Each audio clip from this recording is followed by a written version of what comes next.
So in this lesson, I'm going to show you how to combine your liquidity inducement alongside your fair value gap. So let's get to work.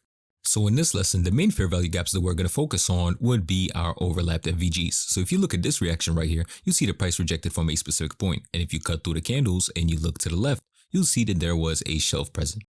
And these are the overlapped fair value gaps that we're going to be focusing on.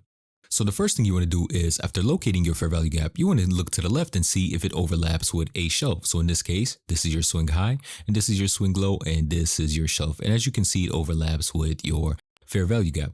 So what you would do here is you would draw a line. By doing this, you have a significant point where you're expecting a reversal instead of having this entire area. So what you would be waiting for now is for price to approach this area and reject. So what is a shelf? As you can see here, you have a break of structure. And that last swing high prior to the swing low that formed the break of structure, this would be our shelf. And what happens inside of our shelf? Buy orders are injected. Why buy orders? Because price continued bullish, and for price to break structure, that means in this area, buy orders were distributed.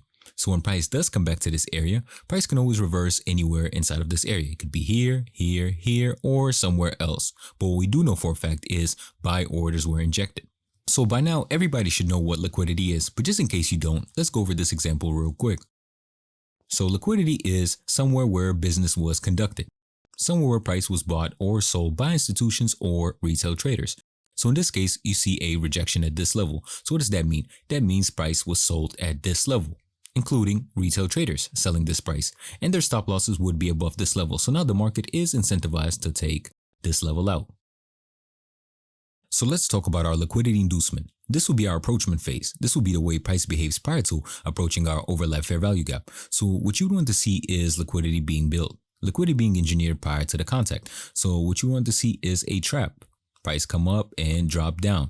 By this happening, you'd see that price rejected from this level. That means the stop losses are right here because retail traders might have sold in this area. So now price is incentivized to take this level out before contact and approach your overlap fair value gap and then drop back into the range. By doing this, they're taking out all the stop losses from the retail traders and trapping them back inside of the range. And this retail trap, which is your inducement, could be done in various ways. It could be done in a single swing, which you'd see a rejection, and you would know that the stop losses are right here, or it could be done in a double swing, which would be an equal high.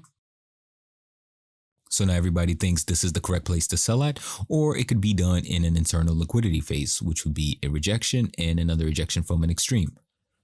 So the stop losses would be right here.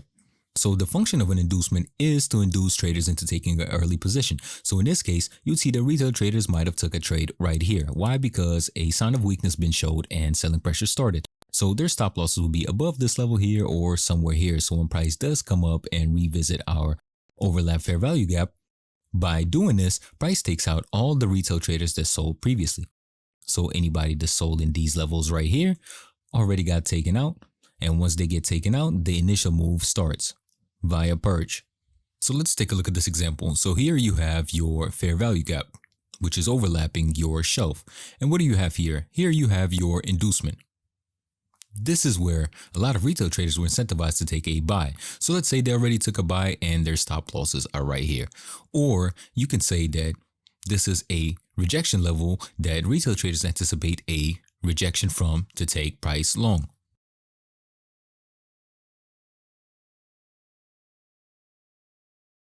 Or you could also say that this is a level where a lot of smart money traders would try and take an entry. They'll try and take a order block entry right here with their entry right here and their stop loss right here. So these are all the multiple traps the market set up. But the entry that we're looking for is our overlap fair value gap. So what we're waiting for here is we're waiting for price to take this level out and take out all the retail traders, including the smart money traders, approach our overlap fair value gap and retrace. So it'll be something like this.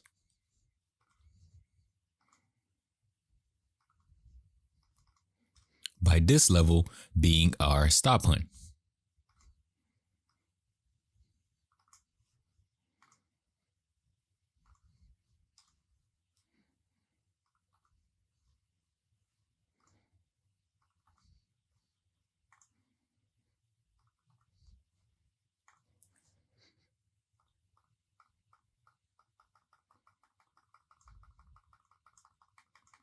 Let's take a look at this example. So here you have your clean fair value gap, which is all selling pressure, and it's overlapping your shelf.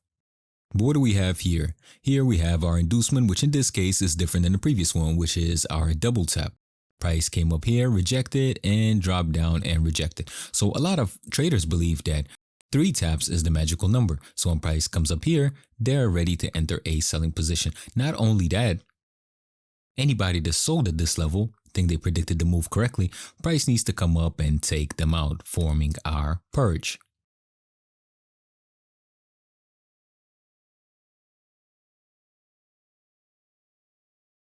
So what happened when this move occurred?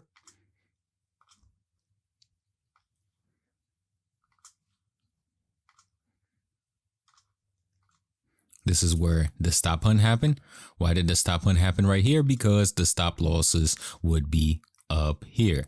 This is where the stop losses would be. Anybody that sold at this level when price came back to the initial rejection, their stop losses would be right here. And anybody that tried to sell the market right here, price took out their stop loss, which would be somewhere here or even up here, for price to actually react from our overlap fair value gap. Here's another example of an inducement. In this case, it's a rejection zone. As you can see, price held level right here, price held right here, price came down, held here, even here. Even though it didn't reject via wick, price did not make contact with our fair value gap. And this is why this fair value gap is not disqualified. Now, let's say that price came down here and made contact and then rejected. Then this shelf would be disqualified. Why? Because price already made contact with our shelf. With our fair value gap, excuse me. So if price came down here, then rejected, then came down to our shelf, this will disqualify this fair value gap. So we want a clean fair value gap with a shelf inside of it. So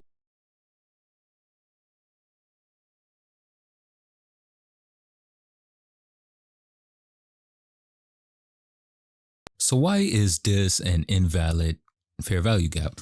Well, the reason here is, as you can see, you have a green candle here, but the last candle is red. So that would automatically disqualify. Now, another disqualification is that this fair value gap been made contact with. As you can see, price made contact with this fair value gap right here and made contact with this fair value gap right here. So this fair value gap has already been used. And the third one is that there is no clear shelf. Again, if you can see here, this shelf is not inside of this fair value gap. And if you can look here, but this will be more of a reach. So you don't see any clear shelf. And when trading price action, you always want clear price action. If you can't read it and you have to double guess yourself, then just skip the trade. And in this case, you have 3 reasons why this fair value gap is invalid. So why is this an invalid fair value gap? Well, even though you have a clear sequence and everything looks good optics wise, as you can see here, your overlapping shelf already been made contact with. So if you take a deeper look, your shelf has already been used. Your shelf is right here, and this candle already made contact with your shelf. Now again, if this shelf was a little bit lower, let's say somewhere right here, and price didn't make contact with it, forming your fair value gap, this would be a good fair value gap. But the fact that this shelf has already been used, this makes this shelf invalid. And then when you look to the left of the candle, you don't see another shelf. So this makes this fair value gap invalid.